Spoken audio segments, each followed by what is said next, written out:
So here we have the Peugeot 2008 GT line on a 19 plate. I'm going to start off by showing you around the outside of the car, and then we'll hop in and run through some controls on the inside. But from the outside you can see it's a 5-door car with alloy wheels and tinted windows.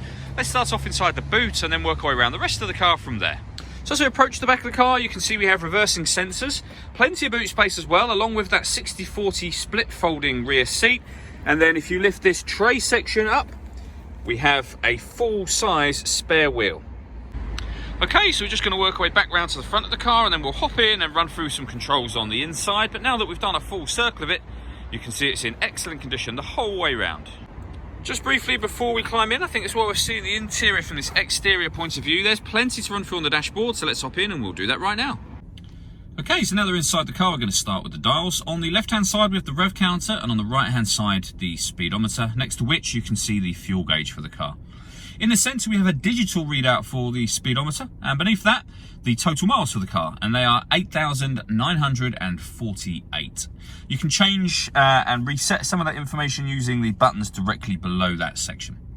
If we back out to the steering wheel, we have stereo controls on either side, and phone controls as well. Of course, they can only be used after such time as you've paired the phone, and that is done on the central touchscreen just here.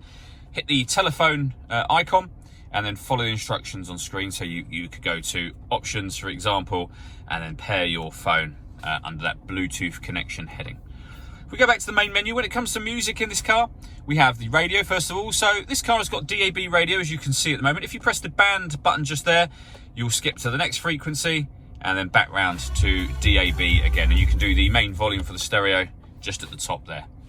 Hit the menu button again to listen to your own music. You can do that under the radio heading, and then you'll just select media, and you can input a USB device if you wish to. You can also stream your music wirelessly via Bluetooth audio as well. On top of all of that, this car has got satellite navigation. There's a full video showing how this works on both our website and on our Facebook page, and we have a full colour reversing camera as well, with guidelines showing you what direction the car is headed in relation to the image you see on the screen. Working our way down, we have dual zone climate control, so you can adjust the passenger temperature, the driver temperature, the fan speed up or down from here. You can determine where you'd like the air to be distributed within the car, and then you can either recirculate the air that's in the car or bring in fresh air from outside the car. When you're happy with all of those settings, this button turns the air conditioning on and off. So it's on at the moment, off, back on again, or you can hit auto, and the car will now maintain those temperatures by taking control of the fan speed and the direction of the air. To override it, just readjust the fans to whatever level you want them on, and change it so that the air is being distributed again in whatever direction you'd like it to do so. Under that, we've got a 12-volt charging socket, so you can charge your mobile phone, for example. The USB input that I mentioned a moment ago. A 6-speed manual gearbox. And then we have this dial just here, which you can twist to various different settings.